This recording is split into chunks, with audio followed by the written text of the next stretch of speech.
ഗാർഹസ്ഥ്യത്തിന് ശേഷമുള്ള വിശ്രമ ജീവിതത്തിൽ തപസ്സാണ് നിർദ്ദിഷ്ടമായിട്ടുള്ളത്. ജീവിതകാലം മുഴുവൻ ഗാർഹസ്ഥ്യത്തിൽ കഴിച്ചുകൂടാൻ പാടില്ല. ബ്രഹ്മചര്യം, ഗാർഹസ്ഥ്യം, വാനപ്രസ്ഥം, സന്യാസം എന്നിങ്ങനെ ജീവിതത്തിന് 4 ഘട്ടങ്ങളുണ്ടെന്ന് ഓർക്കണം.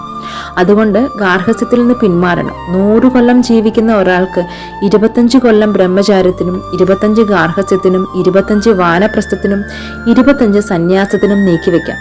ഇതാണ് വൈദികമായി അനുശാസിക്കുന്നത്. ഗാർഹസ്ഥ്യത്തിൽ നിന്ന് വിരമിച്ച ഒരാൾ ശരീര മനസ്സുകളെയും നാവിനെയും കർശനമായി നിയന്ത്രിക്കണം.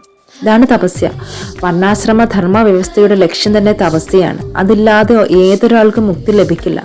ജീവിതത്തിൽ തപസ്സിന്റെ ആവശ്യമില്ലെന്നും ഊഹാപോഹത്തിലൂടെ നാൾ കഴിച്ചാൽ എല്ലാം നന്നായി വരുമെന്നുള്ള സിദ്ധാന്തത്തെ വൈദിക സാഹിത്യമോ ഭഗവത്ഗീതയോ പിന്താങ്ങുന്നില്ല.